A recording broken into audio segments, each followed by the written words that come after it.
नमस्कार. शिवोहम चॅनलमध्ये आपले सर्वांचे स्वागत आहे.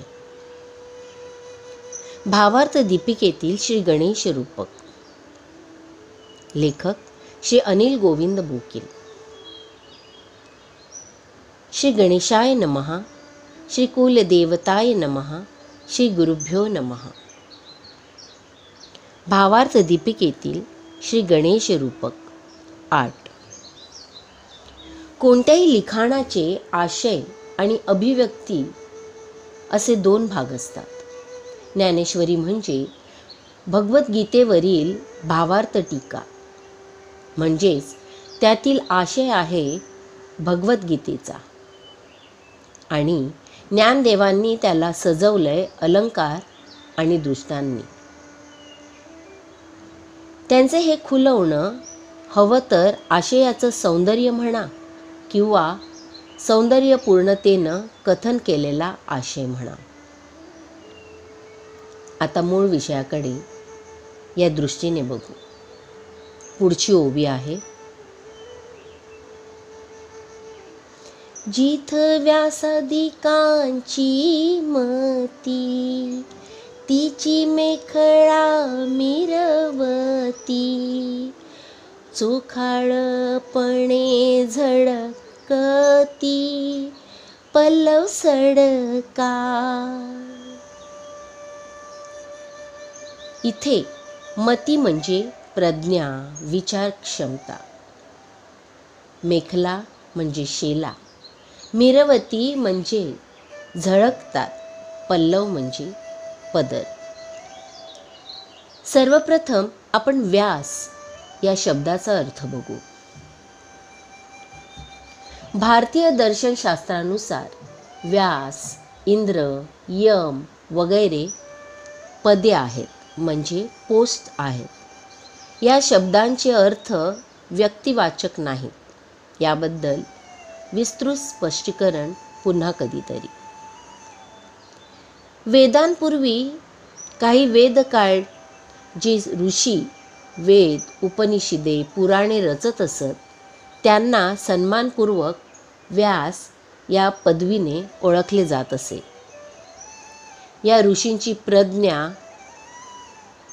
इतकी जबरदस्त असते की त्यांच्यासमोर प्रत्येक जण आदराने नतमस्तक होई. असे ऋषी गुरुपदी असत. आपण देखील आजही व्यास पौर्णिमा ही गुरुपौर्णिमा म्हणूनच साजरी करीत असतो ना. उच्च विचार व्यक्त करण्यासाठी जे स्थान किंवा मंच, त्याला आपण व्यासपीठ म्हणूनच संबोधत असतो. तर असा आहे हा व्यासपदाचा महिमा. आता काही भक्त लोक व्यास म्हणजे व्यक्ती मानत असले तरी काहीच हरकत नाही. एक कथा सर्वांना माहीतच असेल. लोककल्याणासाठी व्यासांना काही प्रस्तुत करून ठेवायचं होतं. त्यांच्या प्रज्ञेची झेप, इथे समजण्यासाठी विचारांचा वेग म्हणा, त्यांच्या प्रज्ञेची झेप इतकी उत्तुंग होती की ते सगळं शब्दबद्ध करायला लेखक पण त्याच ताकदीचा, त्याच तोलामुलाचा आवश्यक होता. मूळ त्या एकाच्या स्फुरणामुळे नाद, त्यातून ओंकार आणि ओंकाराचं सगुण रूप गणेश, हे आपण पूर्वीच्या प्रस्तुतीमधून बघितलंय. तर हे लेखनाचं कार्य आलं गणेशाकडे. प्रचंड प्रज्ञावान व्यासांच्या तोडीस तोड असा हा गणेश. म्हणूनच तो बुद्धीचं दैवत न ठरता तर नवलच. तर आता ज्ञानदेवांच्या गणेश रूपकाकडे वळू आपण. या व्यासांची प्रज्ञा म्हणजे मती, म्हणजे गणेशाच्या कमरेचा शेलाच. त्याचे पदर मोकळेपणाने लहरत आहेत. म्हणजे रूपकाच्या अर्थाच्या दृष्टीनं स्पष्टपणे झळकणारे दिव्य विचार म्हणजेच या शेल्याचे मुक्त पदर होत. शेल्याचे झळकणारे पदर अनेक असले तरी ते एका शेल्यास खुलवतात. त्याचप्रमाणे दार्शनिकांच्या कथन पद्धती भिन्न असल्या तरी ते अद्वैत मतच प्रतिपादन करीत असतात असं ज्ञानदेवांनी इथे पण सूचित केलंय. बुद्धीची उन्नत अवस्था प्रज्ञा. बुद्धी एकांगी तीव्र विकारशील मनाला चंचल अस्थिर बनवणारी. प्रज्ञामती विशाल बुद्धी, कल्याणमयी, विकारमुक्त, स्थिर, शून्यता व्यासपदी स्थिरावलेल्या ब्रह्मस्थित ज्ञानवंतांची प्रज्ञा मेखलेच्या रूपाने कटिबद्ध आहे. झळाळ त्या निर्मलतेने कमरबंद शोभत आहे. ही मेखला आहे भरजरी शेला. शुद्ध बुद्धीचे चमकते गोंडे पदरावर डोलत आहेत. मतीच्या ज्ञातेपणाने शेल्यावर सोनेरी रुपेरी जडीबुट्टी खुलवून दिसत आहे. हाती घेतलेल्या लेखनाच्या कार्याचे हे कटिबद्ध रूप विविध मतप्रवाह, पंथ, तत्व, प्रणाली, मार्गपण ही सारी विविधता सुरेखपणे त्या शेल्यावरती चमकदारपणे चितारली आहे. भिन्नता भासली दिसली तरी ते एकाच चित्राचे खुललेले रंग ज्ञानराजांनी किती सहजपणे द्वैतातून अद्वैतात नेले आहे. श्री गणेशांचे रूप वर्णनातच किती खुबीने एकात्मतेचे प्रतिपादन केले आहे. तर असे हे रूपक आहे आणि त्याचा अर्थ हा असा आहे. आता आणखी किती प्रकारे याच ओवीने अर्थ मिळू शकतात त्याचं फक्त इथे सुतोवाच्य करून ठेवतोय. पृथ्वीचे एक नाव मेखला असे पण आहे ना. गणेश पृथ्वी तत्व मूलाधारी हे बरोबर आहे ना. पृथ्वी तत्व मूलाधारातच असते. या ओवीचे आणखी 2 अर्थ मिळतात. मेखला म्हणजे महात्म्याच्या समाधीवरील वस्त्र. इथं व्यासांच्या समाधीविषयी उल्लेख नसला तरी हीच समाधी अवस्था त्यांना निश्चितच साध्य होती. ती अवस्था म्हणजे गणेशाचा शेला. नाथपंथी लोक मेखला शरीरावर धारण करतात. त्याचाही सूक्ष्मार्थ इथे घेतला तरी चपकल बसतोय. पण किती सांगत बसावं हाही एक प्रश्नच आहे. शेला पांघरणे म्हणजे मानसन्मान आणि आधार रक्षण, समाधीप्रत नेणारे रूप. पण इतकं स्पष्ट करीत बसलं तर मग खूप वाढत जातं आणि इतके व्यापक अर्थ कुणाला हवेत का असंही वाटत राहतं. आता आणखी सूक्ष्मातून बघू. श्री ज्ञानेश्वरीचं अंतर्गत समजण्यासाठी खरं तर गुरुकृपेने प्राप्त होणारी अंतर्मुख वृत्तीच आवश्यक आहे. इतर प्रकारांनीही ज्ञानेश्वरीचा अभ्यास खूप जणांनी केला आहे. आजही होतोच आहे. त्याचंही स्वागत आहे. असा अभ्यास म्हणजे केवळ बहिरंगच आहे. निदान त्याद्वारा तरी वृत्ती अंतर्मुख होऊ शकते. जे गणेशाचं वर्णन आपण अभ्यासतो आहोत त्यातील 10वी ओवी अशी आहे.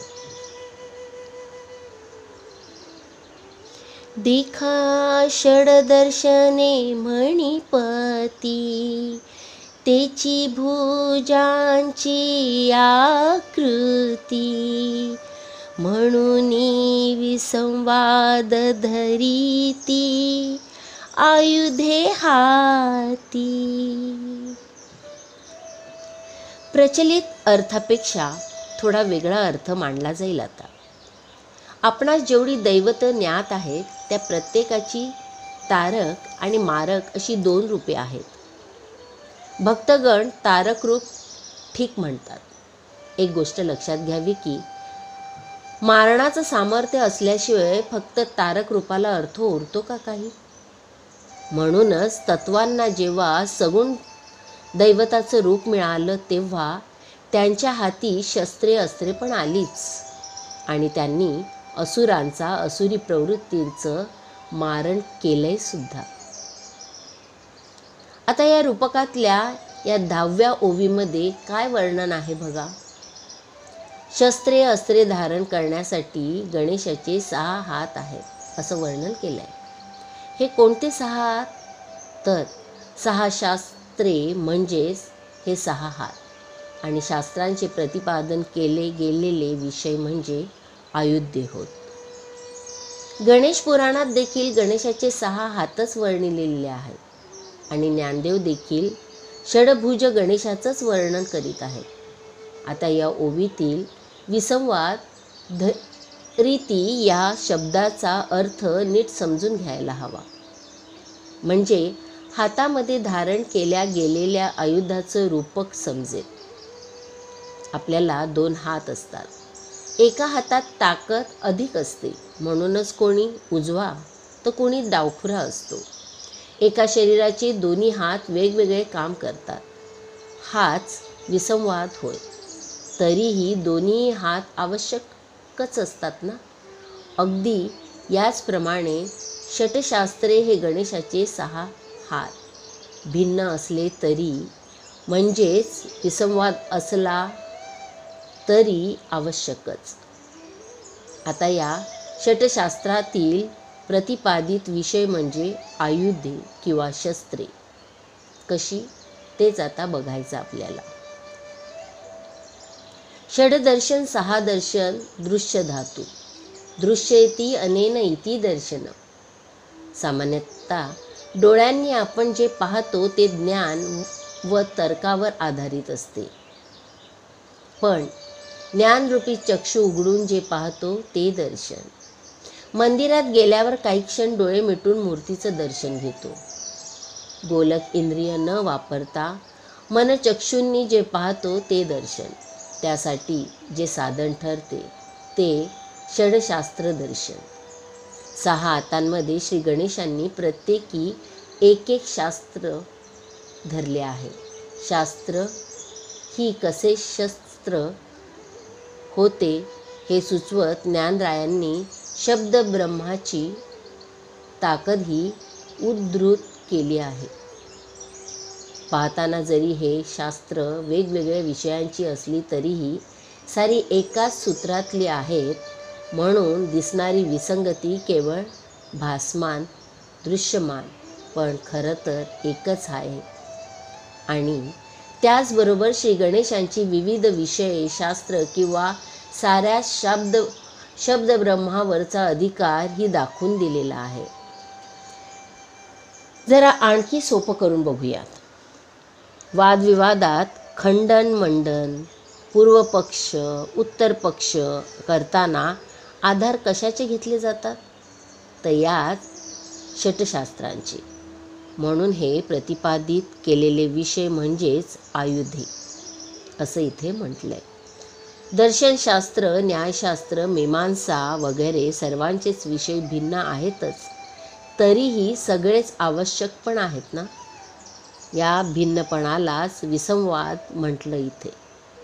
ज्ञानेश्वरीवरील उपलब्ध टीका कोणतीही बघा त्यात फक्त शब्दशः अर्थच दिलेला दिसून येईल.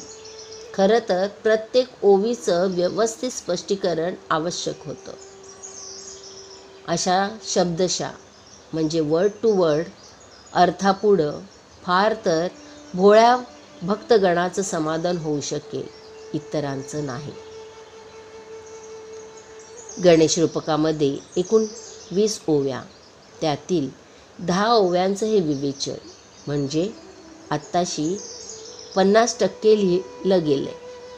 10व्या ओवीपर्यंतचं संपूर्ण विवेचन आता एकाच बैठकीमध्ये ऐकून समजून घ्यायचा प्रयत्न जरूर करावा सर्वांनी. धन्यवाद.